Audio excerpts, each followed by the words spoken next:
Good morning, church. Esther chapter 3, the whole chapter, starts with Haman's plot to kill the Jews.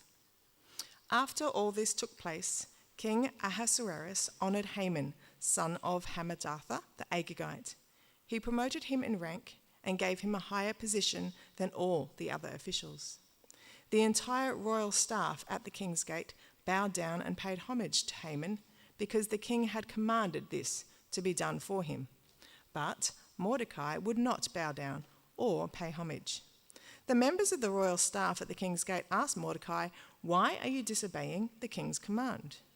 When they had warned him day after day and he still would not listen to them, they told Haman in order to see if Mordecai's actions would be tolerated, since he had told them he was a Jew. When Haman saw that Mordecai was not bowing down or paying him homage, he was filled with rage, and when he learned of Mordecai's ethnic identity, it seemed repugnant to Haman to do away with Mordecai alone. He planned to destroy all of Mordecai's people, the Jews, throughout Ahasuerus' kingdom. In the first month, the month of Nisan, in King Ahasuerus' 12th year, the pur, that is, the lot, was cast before Haman for each day in each month, and it fell on the 12th month, the month Adar. Then Haman informed King Ahasuerus, "There is one ethnic group scattered throughout the peoples in every province of your kingdom, keeping themselves separate. Their laws are different from everyone else's, and they do not obey the king's laws. It is not in the king's best interest to tolerate them. If the king approves, let an order be drawn up authorizing their destruction, and I will pay 375 tons of silver to the officials for deposit in the royal treasury." The king removed his signet ring from his hand and gave it to Haman, son of Hammedatha the Agagite, the enemy of the Jews. Then the king told Haman, "The money and people are given to you to do as you see fit." The royal scribes were summoned on the 13th day of the first month, and the order was written exactly as Haman commanded. It was intended for the royal satraps, the governors of each of the provinces, and the officials of each ethnic group, and written for each province in its own script and to each ethnic group in its own language. It was written in the name of King Ahasuerus and sealed with the royal signet ring. Letters were sent by couriers to each of the royal provinces, telling the officials to destroy, kill, and annihilate all the Jewish people, young and old, women and children, and plunder their possessions on a single day, the 13th day of Adar, the 12th month. A copy of the text, issued as law throughout every province, was distributed to all the peoples so they might get ready for that day. The couriers left, spurred on by royal command, and the law was issued in the fortress of Susa. The king and Haman sat down to drink, while the city of Susa was in confusion.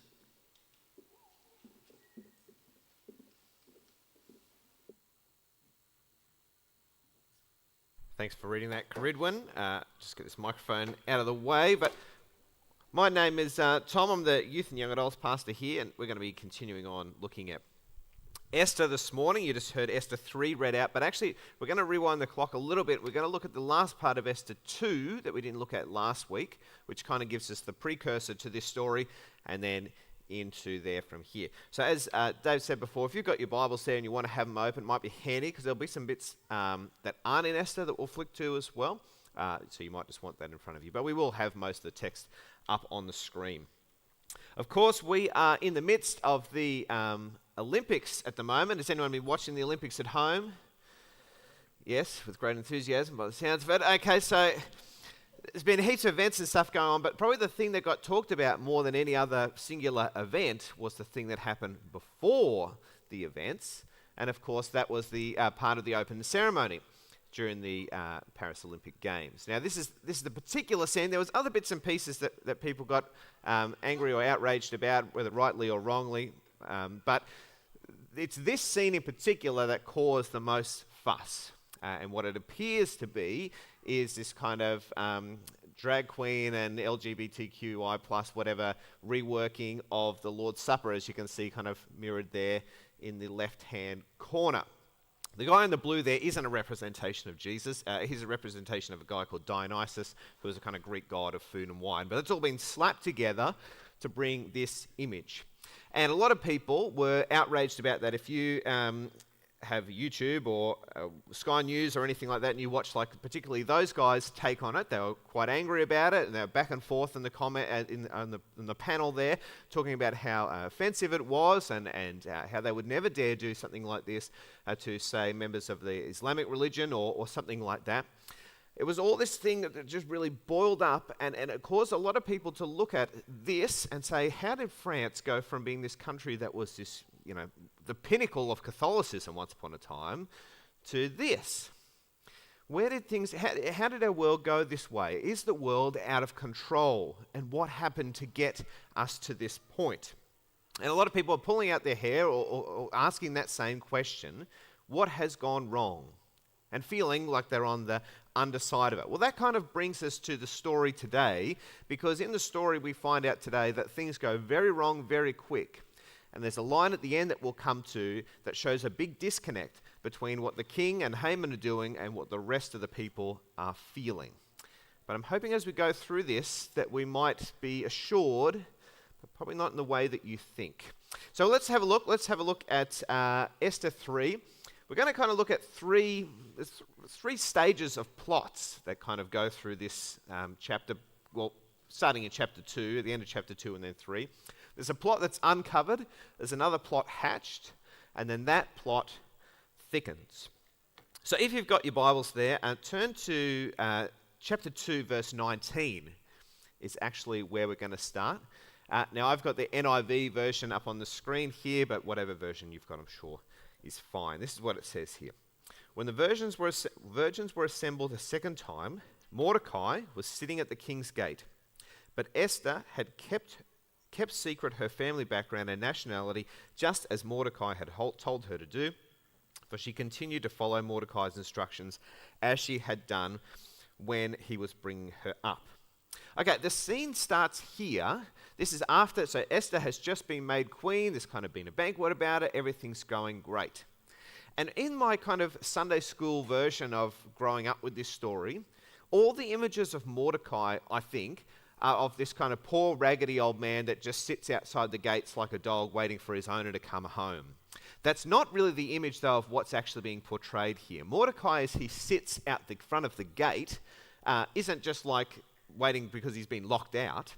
The entrance or the gate to the king's palace is actually quite the important place. It's almost like the court that you go to settle your disputes with the judge, and if you really got to appeal it, well, then you might get an audience with the king. So Mordecai has actually been promoted to quite a position of prominence, probably because of his relation to Esther. She might have swung him a little deal or something like that, and got him in this position, and things are going pretty well for him. And once again, we marvel at the providence of God in the life of a man who really isn't that honouring towards God or Israel. Remember, him and Esther are Jews, but they're doing all their most to kind of keep that secret. Esther has another name, but she kind of mainly is known by her Persian name of Esther.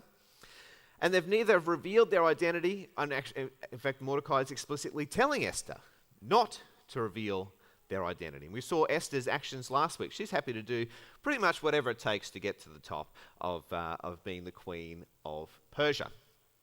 So things are going kind of good, but it's surprising that it's not good behavior that's being rewarded. It's God's providence worked out through these kind of odd people. Continuing on, though, because Mordecai's position at being at this gate is going to uncover something.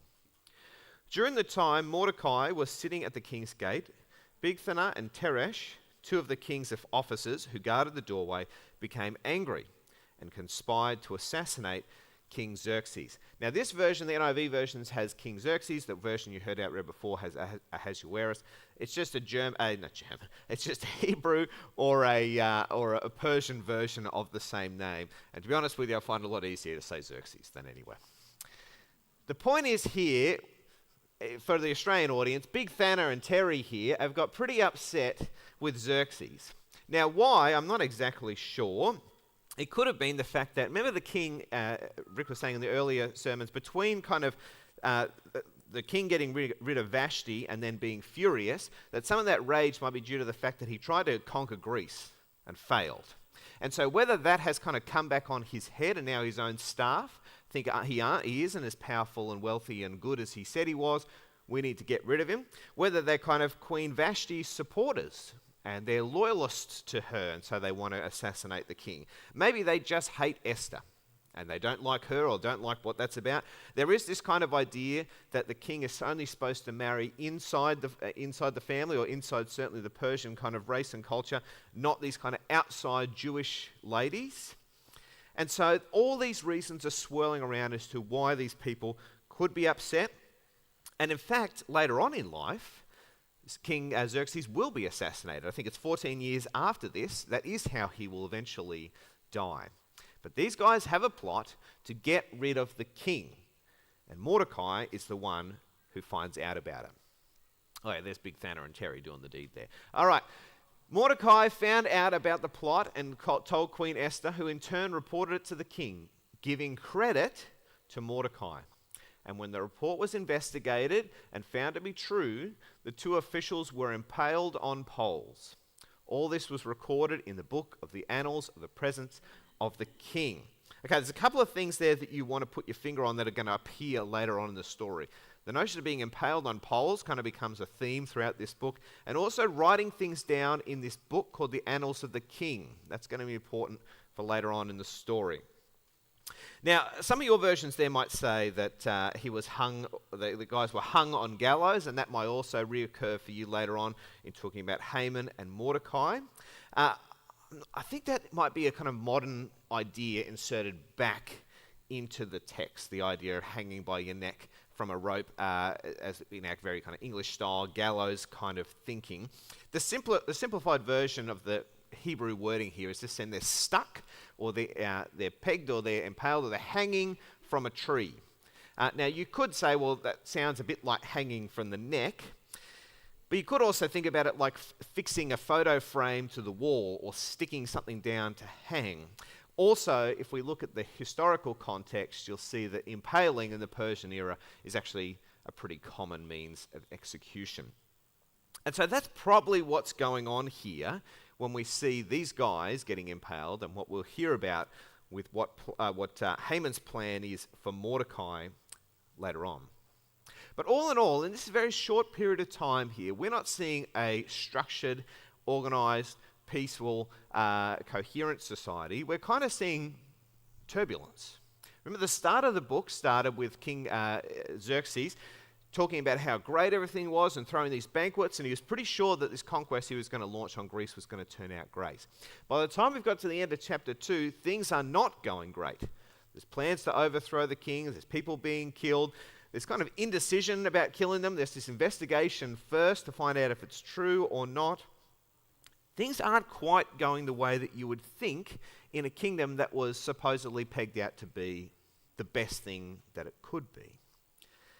There seems to be, even amongst this kingdom, a sense that stuff is going wrong, that things are a bit out of control, and they're trying to be reined in very quickly. Well, in the process of that, the plot kind of thickens, because even though this crisis has been avoided, something else will kick off. But surely our man, though, Mordecai, who's uncovered this great plot, will be rewarded for his efforts. Surely this is the guy who has saved the king, and so things will go well for him. And so as we read in the next chapter, Mordecai, oh no, hold on, that's not Mordecai. Look at verse 3 here. After these events, King Xerxes honoured Haman, son of Hammedatha, the Agagite, elevating him and giving him a seat of honour higher than all the other nobles. Now, hold on, something has gone wrong here with the copy and paste, but you get the idea if you've got your Bible. This way you should have your Bible in front of you. Haman is the one who has been elevated here, not Mordecai. So the reader expects the next chapter to start with Mordecai being the one raised up. Instead, we just get this switch to this unknown character who just becomes really wealthy and prominent kind of all of a sudden. Whether he gets his fame and wealth from illegitimate means, whether he is kind of working hard in the background, We're not really sure. We don't get heaps of information about Haman.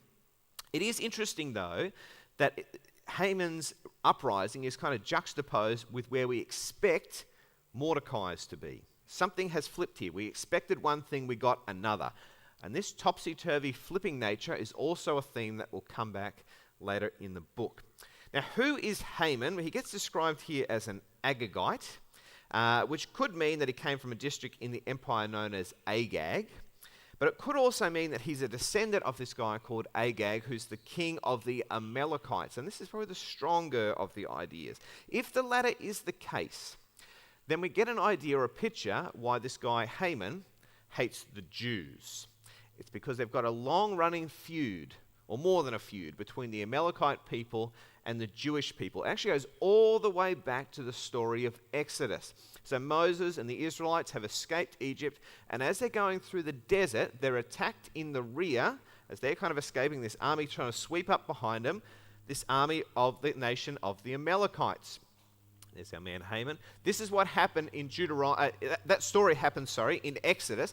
This is God kind of talking to the people and Moses recording about how they should remember this event in Deuteronomy. Remember what the Amalekites did along the way when you came out of Egypt. When you were weary and worn out, they met you on your journey and attacked all who were lagging behind. They had no fear of God. When the Lord gives you rest from all your enemies around you in the land he is giving you to possess as an inheritance, you shall blot out the name of Amalek from under heaven. Do not forget. So to say that this is a sore point between these two countries is an understatement. Now, it was actually, that command has been given to try to blot out the name of the Amalekites. That was given to Saul. Saul kind of didn't really achieve the job. In fact, there was a guy and some people he was supposed to get rid of, and he let them live. And in a sense, these guys are now reaping the rewards of that product. It's also interesting to note that Saul was a Benjaminite. And what is Mordecai described as? A Benjaminite as well. So maybe there is something going on here in the story where we're seeing these two old enemies kind of reunited. Haman of the Amalekites, Mordecai of the Jewish people, and they're clashing, funnily enough, in a territory that's neither of those two places, but yet they meet in this. Because these two are still feuding, that could be the reason that we're going to see the actions that happen next, but not certainly. There's still a little bit of mystery here. Now, what happens after the king says to Haman, you're the new man? All the royal officials at the king's gate knelt down and paid honor to Haman, for the king had commanded this concerning him. But Mordecai would not kneel or pay honor. And then the royal officials at the king's gate asked Mordecai, why do you disobey the king's command? Day after day they spoke to him, but he refused to comply. Now, why is Haman not bowing down to Mordecai? It could be that idea that I just kind of explained to you about this Amalekite Jewish background, that they don't like each other, that they've got this ongoing feud. It could be that, but we don't know for certain. The guys kind of ask Mordecai again and again. He doesn't really give them an answer. We get these clues here and there, but we're not kind of getting the full picture. And so it is possible then that Mordecai is simply jealous of Haman.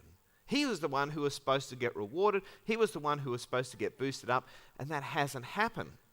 It could be a mix of the two. They already don't like each other. They have this ongoing national feud, and now this is thrown into the equation.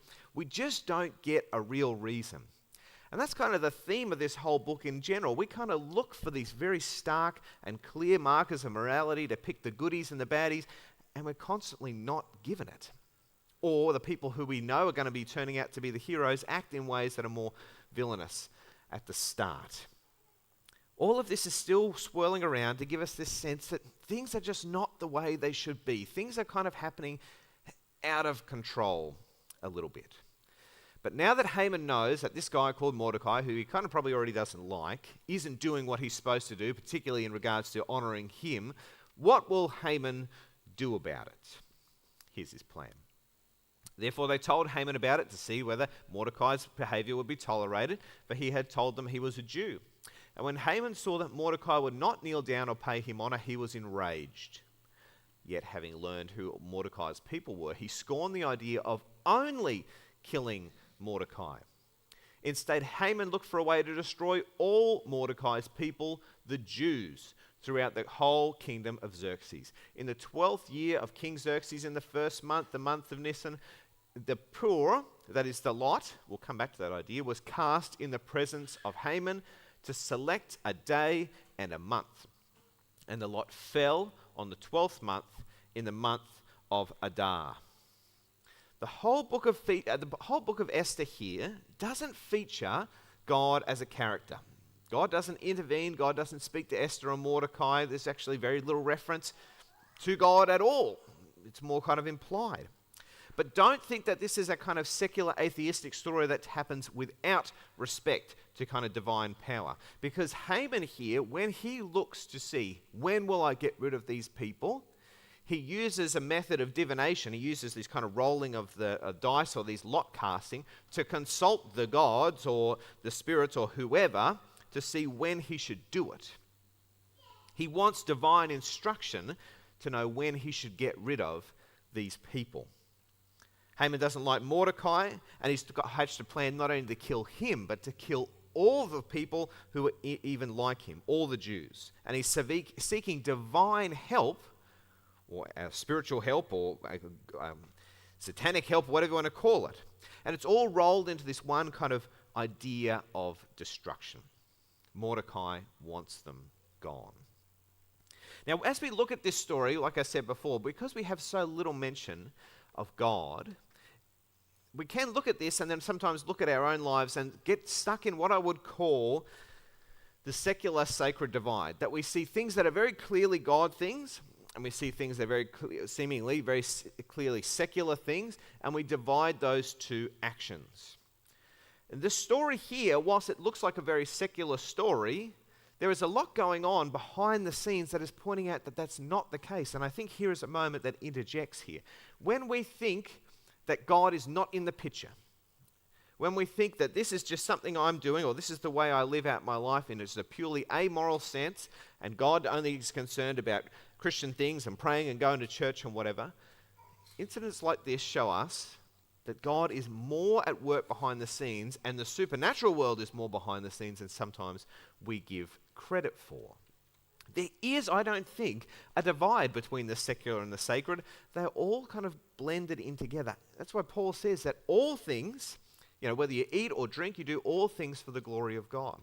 There's this pulling together of whatever action that we do to either glorify God or sometimes to shame God, or in this case, to call upon other worldly powers to try and help with the destruction of God's people. All of this, once again, is still building to the point of this story that things are very turbulent, things are very out of control, things are very wild. The story and the pressure just keeps mounting and mounting and mounting.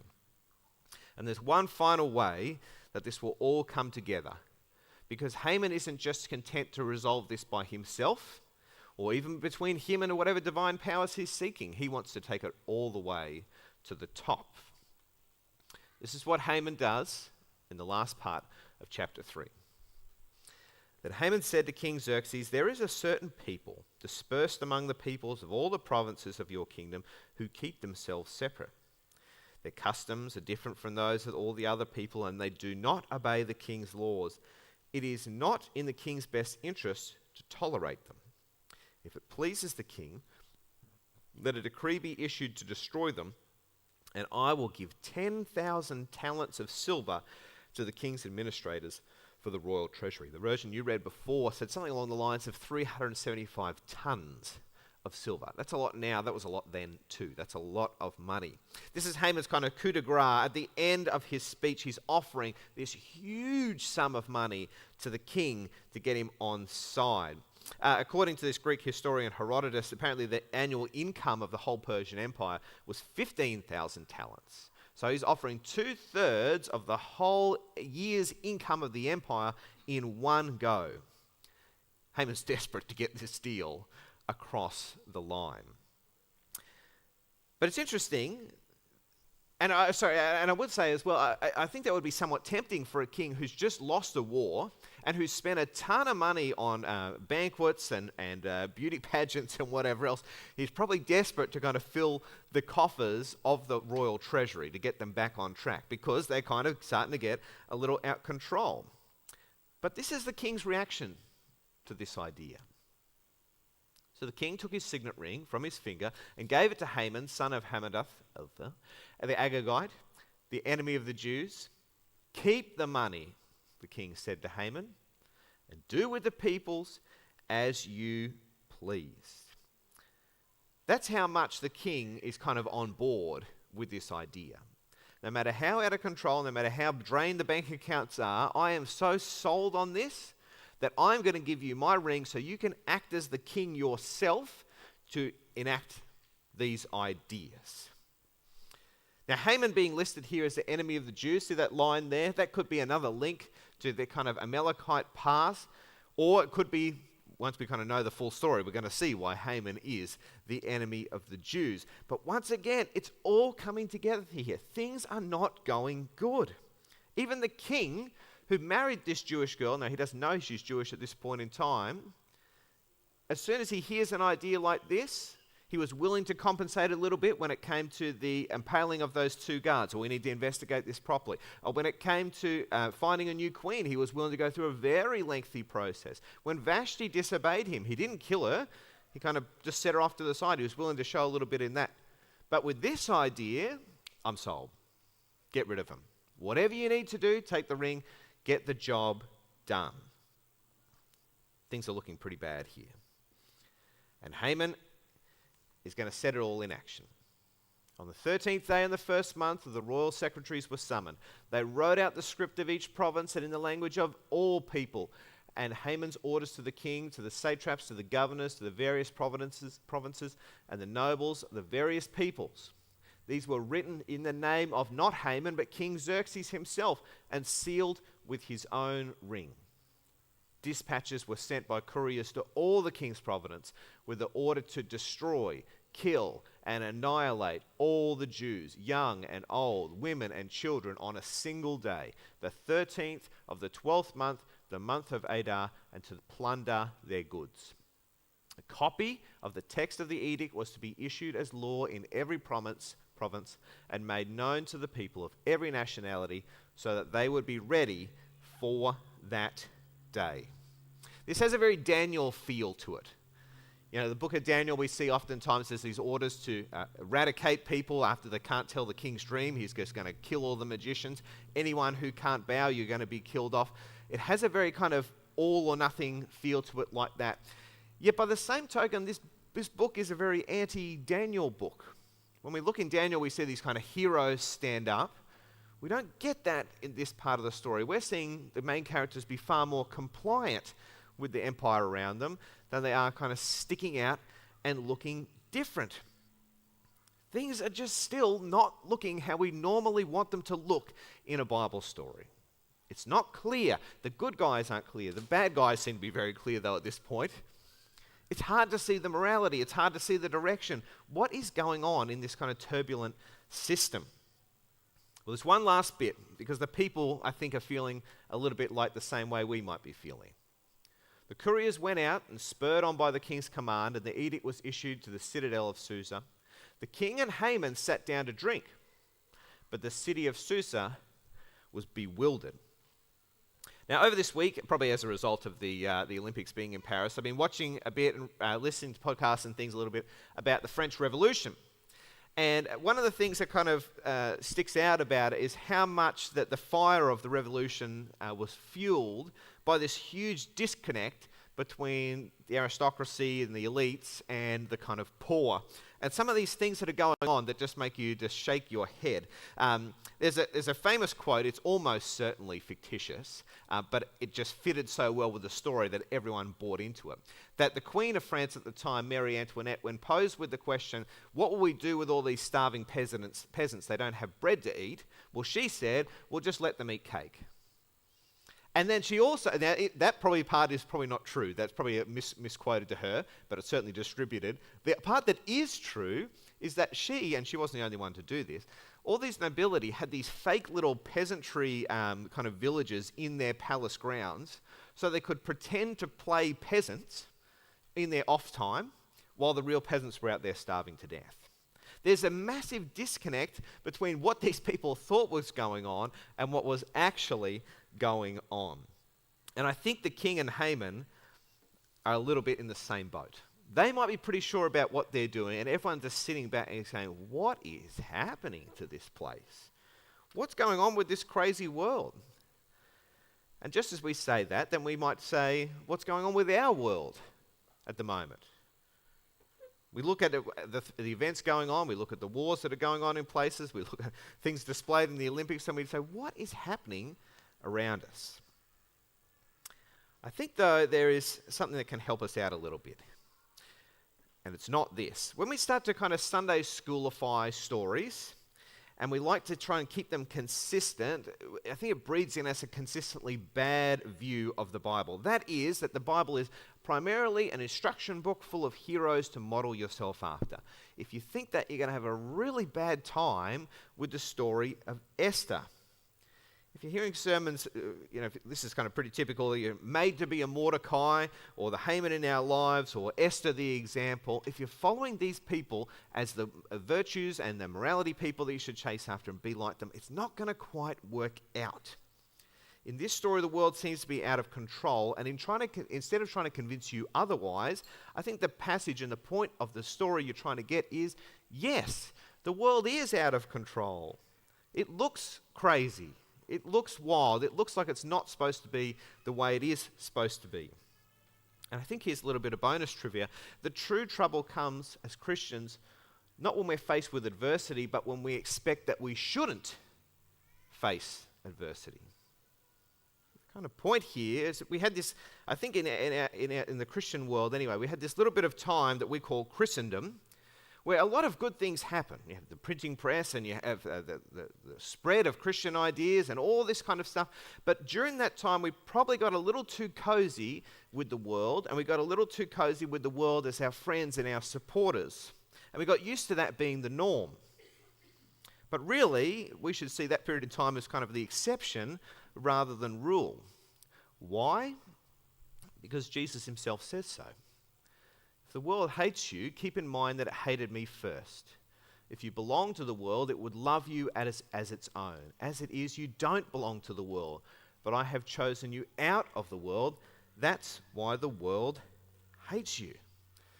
If the world looks like it's out of control, if it looks like against you, Jesus says, yeah, that's kind of what it's geared up to do. It's always been doing that, and if it did that to me, don't expect any less that it's going to do that to you too. But if that starts to breed in you a sense of an us versus them mentality, well, if they wouldn't do it to them, why would they do it to us? We've got to fight back. This is what this is what Paul is kind of describing as God's view on the situation and what he's going to do about it. But God demonstrates his own love for us in this, that while we were still sinners, Christ died for us. For if we were God's enemies, we were reconciled to him through the death of his Son. How much more, having been reconciled, shall we be saved through his life? Is the world against you? Yes. Was the world against Jesus? Yes. And what did he do in response for it? He died for it. He seeks to restore it and to reconcile it, not by convincing him that he's cool, or not by trying to win him over in a popularity contest, or not trying to beat them into submission or conquer by the sword. Jesus has his whole other different plan to live in this kind of Christ-like way, to bring forth forgiveness and peace and all those things that we talked about with the fruit of the Spirit.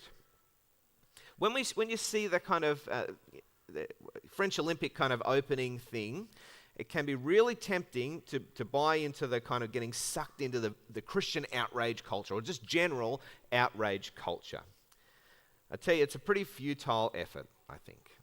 It's futile because Jesus says, these things are exactly going to happen to you, expect it.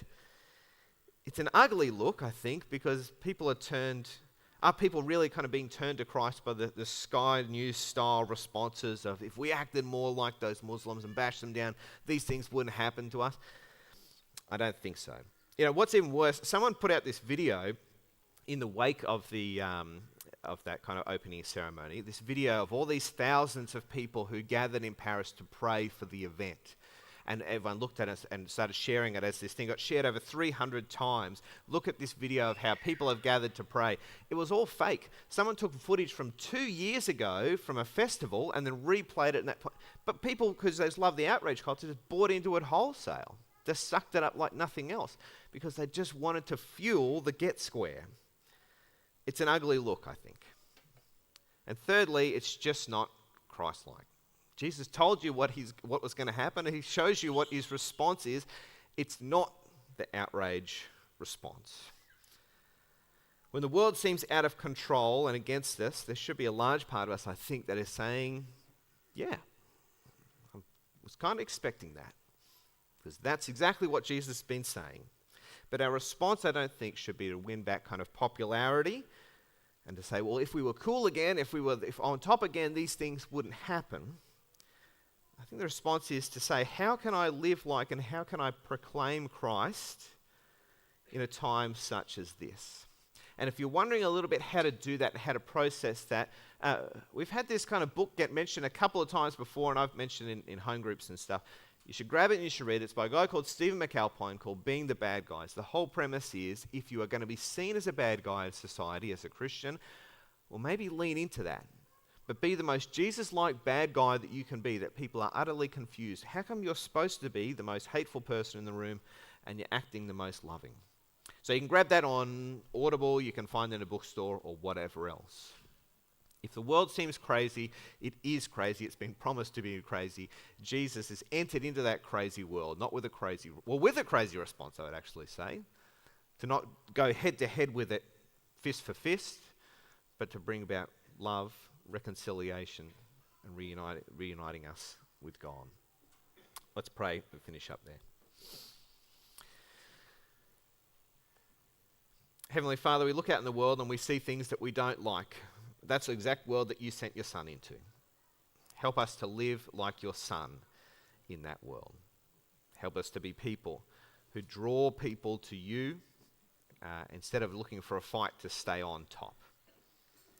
Help us to be people who forgive instead of look to get square. And help us to be people who show through our lives and through living consistently that we have something better to offer. That people would see Jesus displayed through us and want that. In Jesus' name, amen.